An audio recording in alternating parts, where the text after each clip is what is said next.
जब महिला कपड़े खरीद रही थी तो उसने देखा कि दुकान के मैनेजर द्वारा लाए गए सभी कोट पैसों से भरे हुए थे। महिला दंग रह गई। उसने जल्दी से अपने कपड़े उतारे और कोट पहन लिया। उसने इसमें जो पैसे हैं उन्हें अपना समझकर ले जाने की योजना बनाई। मुझे यह बहुत पसंद है, मैं इसे ले लूंगा।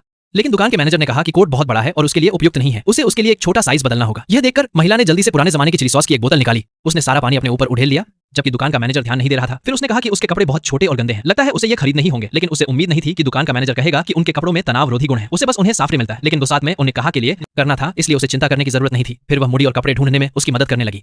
पैसे से कपड़े खरीदने के लिए उस औरत को कपड़ों की आस्तीन उतारनी पड़ी। अरे क्या दिन था, माफ करना, पर अब तो तुम्हें यह जरूर खरीदना पड़ेगा। जब महिला को लगा कि उसकी योजना कामयाब हो गई है और वह भुगतान करने को तैयार है, तभी व्हील चेयर पर बैठी एक आंटी अंदर आई। उन्होंने कहा कि उन्हें एक सस्ता कपड़ा खरीदना है और उन्होंने दुकान के मैनेजर से मदद मांगी। दुकान का मैनेजर बस उसकी मदद करना चाहता था, लेकिन उसे दुकान के मैनेजर ने ही बुलाया था। उसने सोचा कि ऐसे निकम्मे इंसान की मदद नहीं करनी चाहिए। फिर उसने दुकान के मैनेजर से उस औरत के कपड़े पैक करने में मदद करने को कहा। लाचार दुकान मैनेजर को आंटी से बाद में आकर उसकी मदद करने को कहना करता है, रोना पड़ा। महिला को डर था कि कहीं उसकी पोल न खुल जाए, इसलिए उसने जल्दी से कहा कि उसे परेशान होने की जरूरत नहीं है, बस उसे सीधे पहन लो। दुकान के मैनेजर ने जब यह सुना तो उसने उसे बताया कि उनके कपड़ों पर एक चुंबकीय लेबल लगा है, उसे सीधे पहनने पर अलार्म बज जाएगा, इसलिए उसे बाद में उतारना होगा।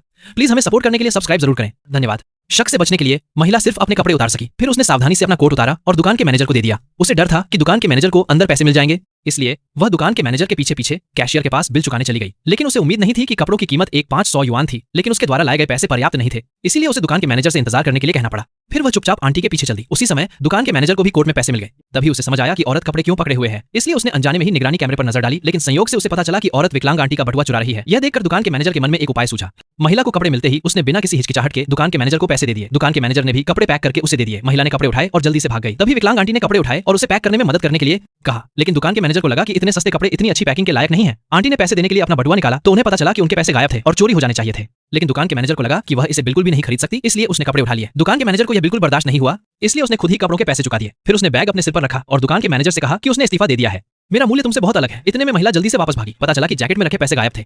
यह देखकर दुकान के मैनेजर ने कहा कि उसने इस्तीफा दे दिया है और उसे दुकान के मैनेजर को ढूंढकर इस मामले को निपटाने को कहा। दुकान के मैनेजर को पता था कि कपड़ों में जो पैसे हैं वे दुकान के ही होने चाहिए। अब जब महिला ने पैसे गंवा दिए हैं तो उसे ही पैसे देने चाहिए। फिर दोनों में झगड़ा हो गया। उन्हें पता नहीं था कि दुकान के मैनेजर ने पैसे पहले ही बैग में डाल दिए थे।